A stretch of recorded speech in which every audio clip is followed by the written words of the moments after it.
किया जा सकता है? अभी हम आपको बताना चाहेंगे कि ऐसे ये खबर जो है कुड बी अ खुशखबरी आल्सो बाय द वे। तो हम ज़्यादा खुश जरा पहले हो जाते हैं, हो सकता है कुछ फर्क ना पड़े हमारी ज़िंदगी में। Nothing wrong with being happy.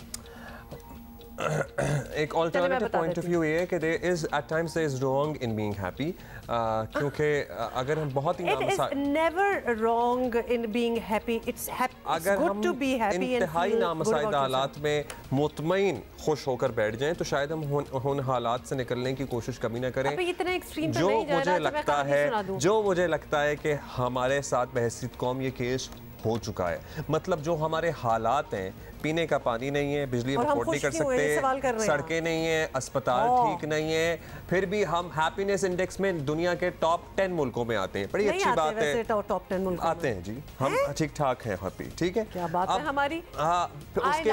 उसके मतलब जो हमारे हालात हैं, इतना खुश होना हमारा बनता है। हम इसीलिए इस हाल में हैं क्योंकि हम हर हालत में खुश होते हैं।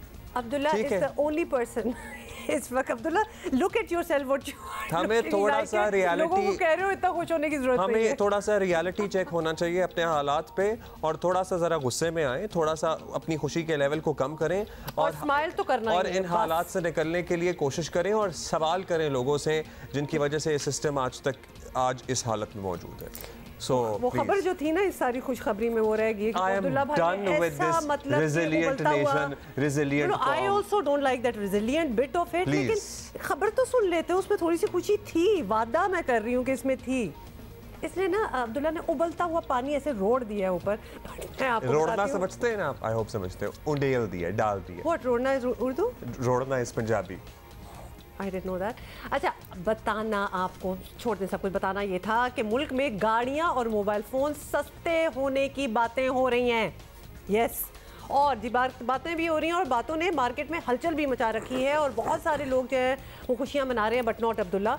और कहा जा रहा है कि हुकूमत ने गाड़ियों और मोबाइल पर आयद रेगुलेटरी ड्यूटी जो है ना वो ख़त्म कर दी है, जिससे गाड़ियाँ और मोबाइल सस्ते हो जाएंगे और इसी तरह बाहर की इस्तेमाल शुदा गाड़ियों की कीमतें भी कम हो सकती हैं। मगर मामला ऑब्वियसली इतना सादा तो कभी भी नहीं होता। ये बातें इसलिए हो रही हैं कि आज से 6 महीने पहले हुकूमत ने मोबाइल और गाड़ियों पर रेगुलेटरी ड्यूटी बढ़ाई थी, जिसकी मुद्दत गुज़िश्ता माह यानी 31 मार्च को ख़त्म हो गई थी। तो लिहाजा this is the reason behind a little bit of excitement.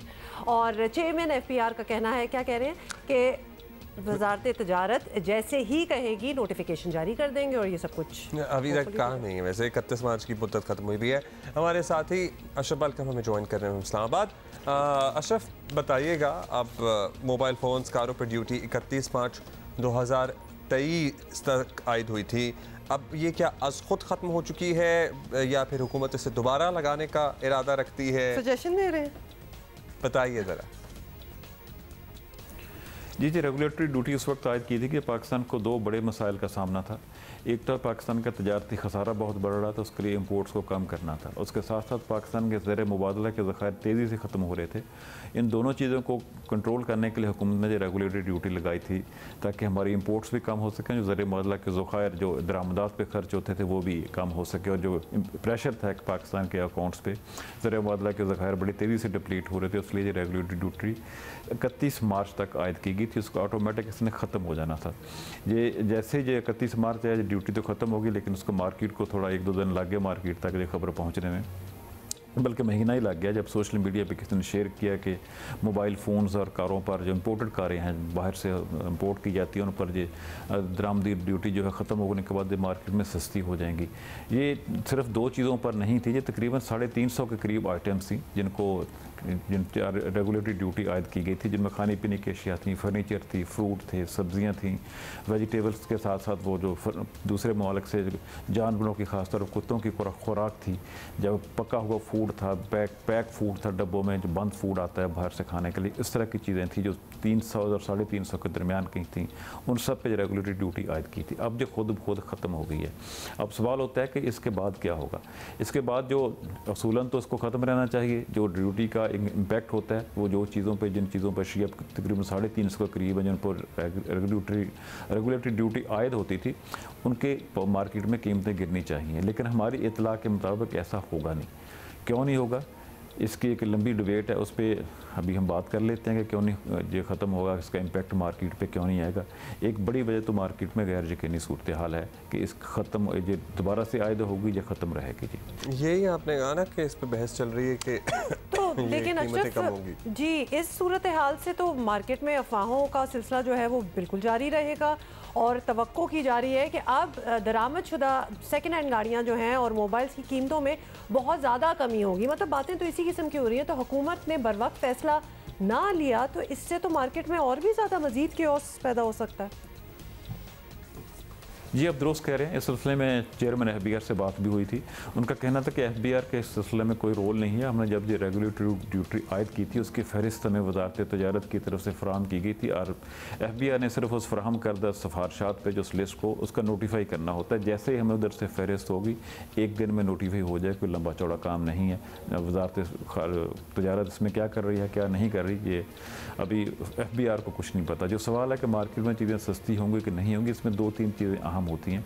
जो कार असेंबलर्स हैं जिस पे ख़ास तौर पर जर्मन और जापान के एम्बेसीज़ हैं, उनका पाकिस्तान में एक बड़ा दबाव है। ख़ास तौर पे जर्मनी का कहना है कि हम आपको यूरोपियन यूनियन में एक कंसेशनली रायत देते हैं कि पाकिस्तानी अशिया की रसाई हो सके EU की मंडियों में, लेकिन जवाब में आप हम पे रेगुलेटरी ड्यूटीज़ आयद करते हैं। एम्बेसी जर्मन एम्बेसी का ख़ास तौर पे, जापान के भी एम्बेसी की आज मुलाकात हुई है जिनमें कार असेंबलर भी थे, जिनमें बड़ी जो जापानी गाड़ियाँ हैं उनके जो मालकान भी थे, उनके CEO थे, वो भी शामिल थे। वज़ीर ख़जाना के साथ मुलाकात में जापानी एम्बेसडर के साथ यकीनन दोनों ममालिक का एक गाड़ियों के सिलसिले में एक दबाव है। लेकिन हुकूमत इस सिलसिले में क्या करती है, हुकूमत ने अभी कोई वाज़ेह फैसला नहीं किया। ये सिर्फ इन गाड़ियों और फ़ोन्स का मसला नहीं है, दूसरी जो 300 से ज़्यादा 350 के करीब अशिया उनका भी मसला है। इसमें अभी तक हमारी इतलात हैं कि अभी तक हुकूमत जो LCs खोलने के लिए फ़ंड्स फराहम करती है बैंक से, उसमें कि एक ख़ास हद तक उन्होंने एक फ़्री हैंड तो दिया है लेकिन मुकम्मल तौर पर फ्री हैंड नहीं दिया। आज उन्होंने हमें इशारतन बताया भी था चेयरमैन FBR ने पिछले दिनों कि LCs तो हुकूमत ने ही खोलनी होती है, बैंक स्टेट बैंक ने ही अलाउ करना होता है, जिनके लिए डॉलर्स दरकार होते हैं ताकि जो दरामद कुनंदगान में ऑर्डर प्लेस कर सकें, वो अभी गवर्नमेंट के पास है। अभी तक इन अशिया के ख़ास तौर पर मोबाइल फ़ोन और गाड़ियों की इंपोर्ट का कोई बड़ा ऑर्डर, बड़ी LC की दरख्वास्त बैंकों के पास नहीं आई।